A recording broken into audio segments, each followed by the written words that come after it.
जिस परिवार के सदस्यों में आपसी समझ हो, उस परिवार में खुशियों का मेला लगा होता है। लेकिन आज के समय में हम देखते हैं कि घर के रोज के लड़ाई झगड़े, बेटा अपने बाप की बात नहीं मानता, बहू अपनी सास की बात नहीं मानती, और घर में कमाने वाला युवक अपनी सास और अपनी माँ के झगड़ों के बीच पिसता रहता है।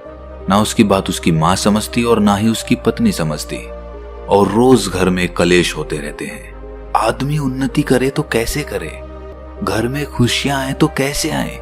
इसी कलेश को खत्म करने के लिए बुद्ध ने एक ऐसा मार्ग बताया था जिसका पालन अगर कोई आदमी करेगा तो उसके घर में खुशियां ही खुशियां होंगी। उस मार्ग को जानने के लिए हमें ये कहानी आखिर तक सुननी पड़ेगी।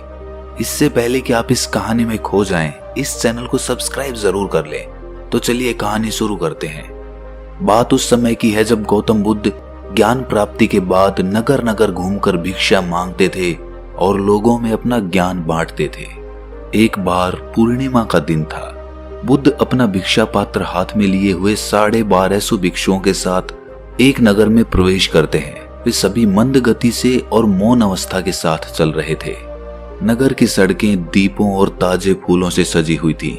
बुद्ध और उनके संघ का अभिनंदन करने के लिए मार्गों के दोनों ओर भीड़ उमड़ रही थी। भिक्षु दल जब चौराहों पर आता तो भीड़ बहुत अधिक हो जाती और बुद्ध तथा भिक्षुओं को आगे बढ़ना भी कठिन हो जाता था। उनकी समझ में नहीं आ रहा था कि वो आगे बढ़ें तो कैसे बढ़ें। तभी वहां पर एक युवक वीणा बजाता हुआ आता है। उसके गायन का स्वर बहुत मधुर था। जब वो गाता और वीणा बजाता हुआ आगे बढ़ता तो लोग एक और हो जाते। इससे बुद्ध को आगे बढ़ने का मार्ग मिल जाता। वो युवा गाता रहा और बुद्ध के लिए भीड़ में से रास्ता निकालता रहा, और बुद्ध और सभी भिक्षु राजा के द्वार तक पहुंच गए।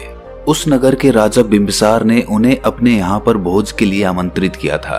राजा बिंबिसार 6000 आमंत्रित अतिथियों एवं अनुचरों के साथ बुद्ध का स्वागत करने द्वार तक आए और बुद्ध एवं भिक्षु दल को राजमहल के प्रांगण में ले गए, जहां अतिथियों की धूप से रक्षा करने के लिए विशाल शामियाना तना हुआ था। प्रांगण के मध्य में बुद्ध को परम आदर सहित बैठाया गया। भिक्षुओं के लिए भी स्थान सावधानी पूर्वक बनाया गया था। जब बुद्ध अपने स्थान पर आसीन हुए तो राजा ने अन्य सभी को अपने अपने आसनों पर विराजमान होने का निवेदन किया। इसके बाद बुद्ध और दूसरे भिक्षुओं ने भोजन ग्रहण करना शुरू किया। राजा बिंबिसार और दूसरे लोग उस समय पूर्णतः मौन रहे जब तक बुद्ध और भिक्षुओं ने भोजन ग्रहण नहीं किया। उनकी शांत तथा आनंदपूर्ण मुद्रा से समस्त राज्य के अतिथि अत्यधिक प्रभावित हुए। जब बुद्ध और 1200 भिक्षु भोजन कर चुके तो उनके भिक्षा पात्र ले लिए गए और उन्हें साफ करके उन्हें लौटा दिए गए। इसके बाद राजा बिंबिसार ने बुद्ध की ओर अभिमुख होकर हाथ जोड़े। राजा की इच्छा समझते हुए बुद्ध ने धर्म की देशना आरंभ की। उन्होंने पंचशील मार्ग की चर्चा करते हुए कहा कि इन्हें जो भी व्यक्ति अपनाता है उसके परिवार में और उसके राज्य में हमेशा शांति एवं प्रसन्नता बनी रहेगी। घर में खुशियां ही खुशियां होंगी। लेकिन अगर वो इस पंचशील मार्ग का पालन नहीं करते हैं तो उनका परिवार दुखों से ग्रस्त रहेगा और घर में कलेश होते ही रहेंगे। इसके बाद उन्होंने बताना शुरू किया कि पहला शील है जीव हिंसा से विरत रहना। आप सोच रहे होंगे कि जीव हिंसा से परिवार की खुशियों का क्या लेना देना।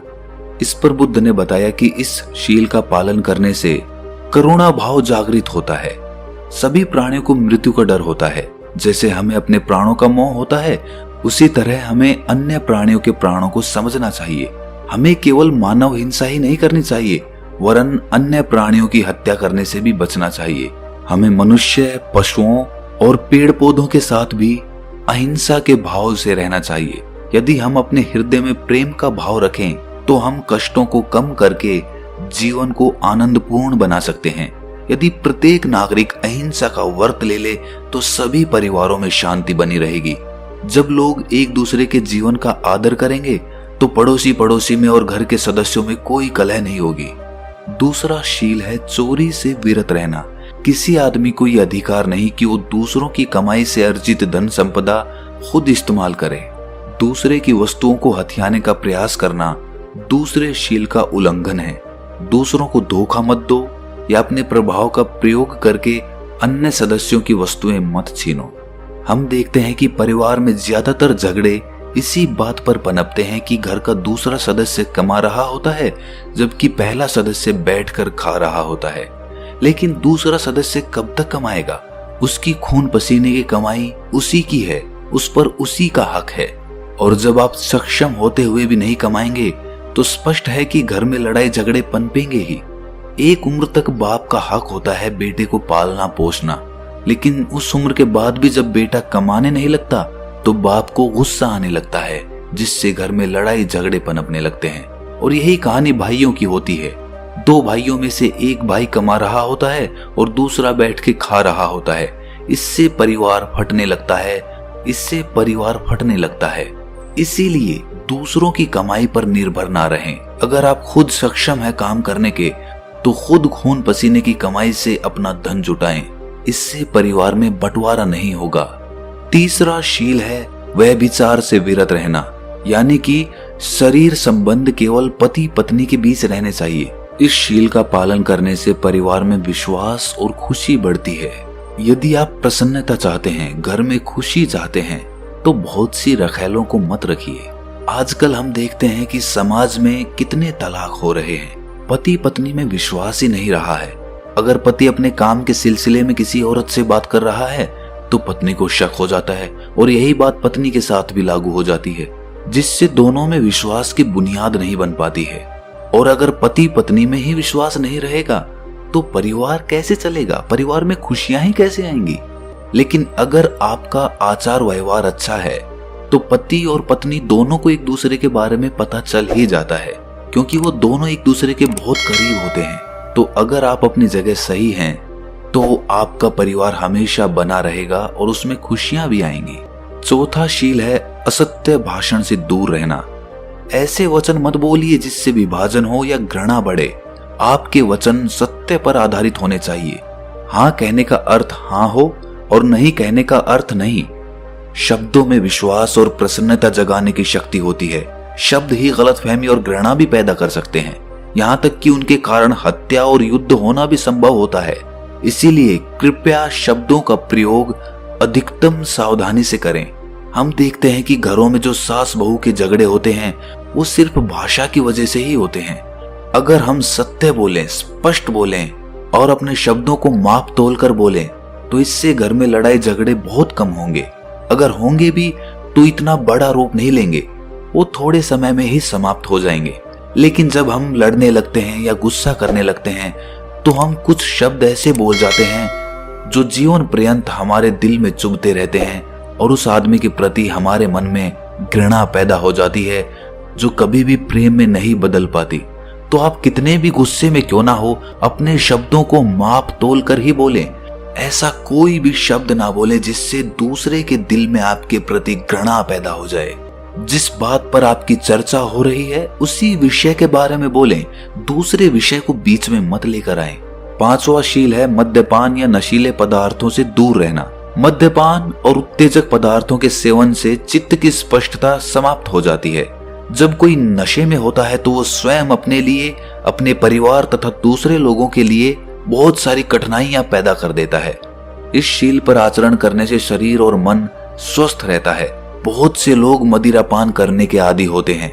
मदिरापान करके घर आते हैं तो घर वाले परेशान होते हैं, उनका धन भी खत्म होता है और वो खुद भी बीमारियों का शिकार होते हैं, जिसके बाद उसके परिवार को बहुत सारे कष्ट उठाने पड़ते हैं। अगर हम इस शील का पालन करते हैं तो इससे ना तो हमारे घर में लड़ाई झगड़े होंगे, आपका स्वास्थ्य भी बना रहेगा और धन भी जुड़ा रहेगा। यदि सब लोग इन पंचशीलों का अध्ययन और पालन करें तो इससे आपका परिवार बहुत सुख से रहेगा। ये सुनकर राजा बिंबिसार प्रसन्नता से उठकर खड़े हो जाते हैं और बुद्ध के समक्ष नमन करते हैं। इसके बाद उनकी रानी ने कहा कि बुद्ध देव, यहाँ पर मेरे बच्चे के अलावा 400 दूसरे बच्चे भी उपस्थित हैं। क्या आप इन्हें भी इनके सुनहरे भविष्य के लिए कुछ मार्ग दिखा सकते हैं? बुद्ध ने मुस्कुराकर सामने बैठे बच्चों को संबोधित करते हुए कहा कि बच्चों, मानव जीवन प्राप्त करने से पहले मैं पृथ्वी, पत्थर, पौधों, पक्षियों और अन्य अनेक प्रकार के पशुओं की योनि में रह चुका हूँ। तुम्हारी भी हालत यही रही थी। आज तुम लोग मेरे सामने इसीलिए बैठे हो कि पिछले जन्मों में हमारा कुछ ना कुछ संबंध रहा होगा। संभव है कि किसी अन्य जीवन में हम एक दूसरे के जीवन में हर्ष या दुख के कारण रहे हों। आज मैं आपको वो कहानी सुनाऊंगा जो हमारी हजारों योनियों पहले की है।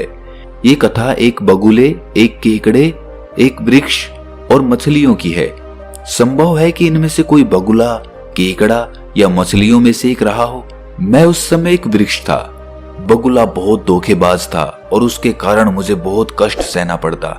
लेकिन उस कष्ट से मैंने ये सबक अवश्य पाया कि जो दूसरों को धोखा देता है या कष्ट पहुंचाता है, वो किसी न किसी दिन स्वयं भी कष्ट पाता और धोखा खाता है। वृक्ष के रूप में मैं एक बहुत ही सुंदर कमल सरोवर के किनारे खड़ा था। सरोवर में मछलियां नहीं थी, किंतु पास ही में एक उथला तालाब था जिसमें बहुत सी मछलियां, झींगा मछलियां और एक केकड़ा रहता था। ऊपर उड़ते बगुले ने उस तालाब को देखा और मछलियां खाने की योजना बनाई। वो उसके किनारे बहुत ही उदास होकर मुंह लटकाए खड़ा हुआ था। मछलियों ने जब उससे परेशानी का कारण पूछा तो उसने कहा कि मैं तो तुम्हारी दुर्अवस्था के कारण परेशान हूँ। यहाँ ना तो साफ पानी है, ना पर्याप्त खाना।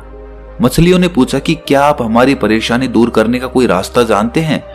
तो उसने कहा कि अगर तुम चाहोगी तो मैं तुम्हें एक एक करके यहाँ से ले जाकर उस तालाब में छोड़ाऊंगा।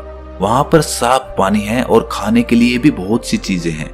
मछलियों को बगुले पर विश्वास नहीं हो रहा था, तो बगुले ने कहा कि यदि तुम्हें संदेह हो रहा है तो मैं पहले एक मछली को वहां जाकर दिखा लाता हूं, तब तुम्हें भरोसा हो जाएगा। बहुत सोच विचार करने के बाद मछलियों में से एक बड़ी मछली जाने को तैयार हो गई। मछली तेजी से तैर लेती थी और बालू पर भी अपना बचाव कर सकती थी। बगुले ने उस मछली को ले जाकर तालाब दिखाया और वापस ले आया। बगुले की नेक नियति से संतुष्ट होकर मछलियों ने उससे प्रार्थना की कि हमें एक एक करके उस सरोवर तक छोड़ आओ। इसके बाद बुद्ध ने कहा कि मैं तो वहां पर वृक्ष बनकर खड़ा था। वो चालाक बगुला अपनी चोंच में मछली को ले आता और मेरे ऊपर बैठकर खाता और आखिर में उसकी हड्डियां मेरे तने के पास गिरा जाता। ऐसा ही सिलसिला चलता रहा। मैं तो वृक्ष था और ये सब घटित होते देखता रहा। मुझे बहुत क्रोध भी आता, किंतु मैं कुछ कर भी नहीं सकता था। पेड़ तो जड़ से बंधा होता है, शाखाएं बढ़ाने के अलावा कुछ नहीं कर सकता था। मैं ना तो मछलियों को चेतावनी दे सकता था और ना किसी शाखा की मदद से बगुले को उसकी करतूत से रोक सकता था। मैं वो भयानक दृश्य देखने के लिए लाचार था। जब भी वो किसी मछली को लाता तो उसे फाड़ कर खाता और उसकी हड्डियां नीचे गिराता तो मुझे बहुत तकलीफ होती। मेरे तने पर मेरे आंसू निकलकर जैसे जम जाते। इसी तरह वो सारी मछलियों को खा गया। वृक्ष होने के कारण मैं जंगल की शोभा ही बढ़ा सकता था। यदि मैं हिरण या मनुष्य होता तो मछलियों के लिए कुछ करता। मैंने प्रण लिया कि यदि कभी मुझे मनुष्य का जन्म मिला तो मैं शक्तिशाली लोगों से कमजोर लोगों की रक्षा के लिए भरपूर प्रयास करूंगा। आखिर में जब सब मछलियां और झींगा मछलियां खत्म हो गईं, तो एक केकड़ा बचा। बगुले ने उसे भी ले जाने के लिए कहा तो केकड़े ने कहा कि आप मुझे लेके कैसे जाएंगे? आपकी चोंच तो पतली है। अगर मुझे संभाल ना पाए तो मैं जमीन पर गिरकर मर जाऊंगा। इसीलिए अगर मुझे ले चलना है तो अपने दोनों पंजों से मैं आपका गला पकड़ लेता हूँ। सरोवर में पहुंचकर मैं आपका गला छोड़ दूंगा। बगुला इस पर सहमत हो गया। बगुला केकड़े को लिए मेरे ऊपर ही आ बैठा तो केकड़े ने कहा कि आप मुझे सरोवर ना ले जाकर यहाँ क्यों ले आए? तो बगुले ने कहा कि कोई भी बगुला इतना मूर्ख नहीं हो सकता कि मछलियों को एक तालाब से दूसरे तालाब तक ले जाकर छोड़ता फिरे। क्या तुम नीचे मछलियों की पड़ी हड्डियां नहीं देख रहे? अब तुम्हारी जिंदगी भी इसी प्रकार समाप्त होनी है। ये सुनते ही केकड़े ने अपने पंजे बगुले की गर्दन में गड़ाने शुरू कर दिए। कष्ट से वो तड़प उठा और केकड़े को सरोवर तक ले जाने के लिए तैयार हो गया। वो उसे लेकर सरोवर तक गया और केकड़े से कहा कि मेरी गर्दन छोड़कर पानी में उतर जाओ। लेकिन उस तालाब की अपने साथ की सभी मछलियों की मृत्यु को याद करके उसने बगुले की गर्दन दबा डाली। इससे बगुला मर गया और केकड़ा उसे छोड़कर पानी में चला गया। बच्चों, उस समय मैं एक वृक्ष था। मैं इस समूचे दृश्य का साक्षी था। इस घटना से मैंने सीखा कि यदि हम दूसरों के साथ सद्व्यवहार करेंगे तो दूसरे भी हमारे साथ वैसा ही सद्व्यवहार करेंगे। लेकिन अगर हम दूसरों के साथ निर्दयता का व्यवहार करेंगे तो हमें भी जल्दी या देर से वही स्थिति भोगनी पड़ेगी। मैंने व्रत लिया कि अपने अगले जन्मों में मैं अन्य प्राणियों की सहायता करने का प्रयास करूंगा। तो दोस्तों, कैसी लगी आपको ये कहानी कमेंट सेक्शन में जरूर बताएं, और अच्छी लगी तो इस चैनल को सब्सक्राइब जरूर कर लें। तो मिलते हैं अगली कहानी में, तब तक के लिए अपना ख्याल रखें।